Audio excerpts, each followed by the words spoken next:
بسم اللہ الرحمن الرحیم۔ سلطان صلاح الدین ایوبی کا سنہرا قول: اگر تم نے کسی قوم کو تباہ کرنا ہے تو اس کی نوجوان نسل میں بے حیائی پھیلا دو۔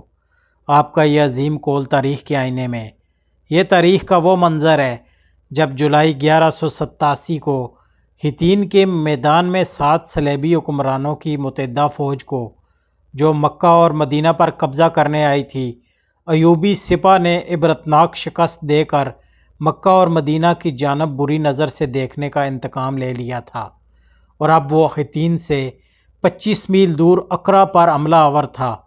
سلطان صلاح الدین ایوبی نے یہ فیصلہ اس لیے کیا تھا کہ اقرا صلیبیوں کا مکہ تھا۔ سلطان اسے طے و تیغ کر کے مسجد اقصیٰ کی بے حرمتی کا انتقام لینا چاہتا تھا۔ دوسرا، بیت المقدس سے پہلے سلطان اقرا پر اس لیے بھی قبضہ چاہتا تھا کہ صلیبیوں کے حوصلے پست ہو جائیں اور وہ جلد ہتھیار ڈال دیں۔ چنانچہ اس نے مضبوط دفاع کے باوجود اقرا پر حملہ کر دیا، اور 8 جولائی 1187 کو اقرا ایوبی افواج کے قبضے میں تھا۔ اس معرکے میں صلیبی انٹیلیجنس کا سربراہ ارمن بھی گرفتار ہوا، جسے فرار ہوتے ہوئے ایک کمانڈر نے گرفتار کیا تھا۔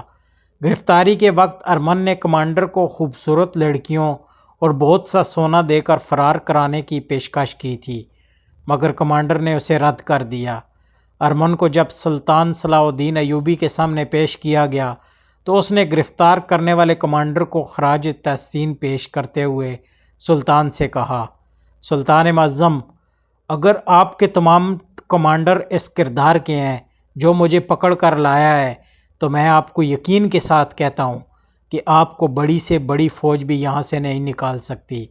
اس نے کہا: میری نظر انسانی فطرت کی کمزوریوں پر رہتی ہے، میں نے آپ کے خلاف یہی ہتھیار استعمال کیا۔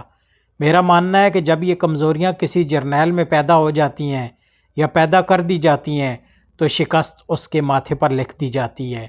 میں نے آپ کے یہاں جتنے بھی غدار پیدا کیے، ان میں سب سے پہلے یہی کمزوریاں پیدا کی۔ حکومت کرنے کا نشہ انسانوں کو لے ڈوبتا ہے۔ سلطان معظم، آپ کا جاسوسی کا نظام نہایت ہی کارگر ہے۔ آپ صحیح وقت اور صحیح مقام پر ضرب لگاتے ہیں، مگر میں آپ کو یہ بتانا چاہتا ہوں کہ یہ صرف آپ کی زندگی تک ہے۔ ہم نے آپ کے یہاں جو بیج بویا ہے وہ ضائع نہیں ہوگا۔ آپ چونکہ ایمان والے ہیں اس لیے آپ نے بے دین عناصر کو دبا لیا، لیکن ہم نے آپ کے امراء کے دلوں میں حکومت، دولت، لذت اور عورت کا نشہ بھر دیا ہے۔ آپ کے جانشین اس نشے کو اتار نہیں سکیں گے، اور میرے جانشین اس نشے کو تیز کرتے رہیں گے۔ سلطان معظم، یہ جنگ جو ہم لڑ رہے ہیں، یہ میری اور آپ کی، یہ ہمارے بادشاہوں کی اور آپ کی جنگ نہیں، یہ کلیسا اور کعبہ کی جنگ ہے، جو ہمارے مرنے کے بعد بھی جاری رہے گی۔ اب ہم میدان جنگ میں نہیں لڑیں گے، ہم کوئی ملک فتح نہیں کریں گے، ہم مسلمانوں کے دل و دماغ کو فتح کریں گے، ہم مسلمانوں کے مذہبی عقائد کا محاصرہ کریں گے۔ ہماری لڑکیاں، ہماری دولت، ہماری تہذیب کی کشش، جسے آپ بے حیائی کہتے ہیں، اسلام کی دیواروں میں شگاف ڈالے گی۔ پھر مسلمان اپنی تہذیب سے نفرت اور یورپ کے طور طریقوں سے محبت کریں گے۔ سلطان معظم، وہ وقت آپ نہیں دیکھیں گے، میں نہیں دیکھوں گا، ہماری روحیں دیکھیں گی۔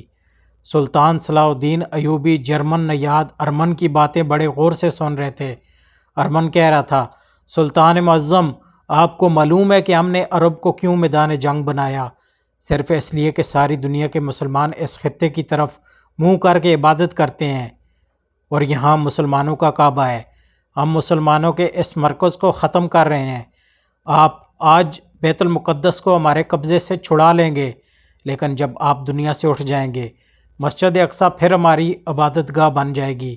میں جو پیشن گوئی کر رہا ہوں، یہ اپنی اور آپ کی قوم کی فطرت کو بڑے غور سے دیکھ کر رہا ہوں۔ ہم آپ کی قوم کو ریاستوں اور ملکوں میں تقسیم کر کے انہیں ایک دوسرے کا دشمن بنا دیں گے، اور فلسطین کا نام و نشان نہیں رہے گا۔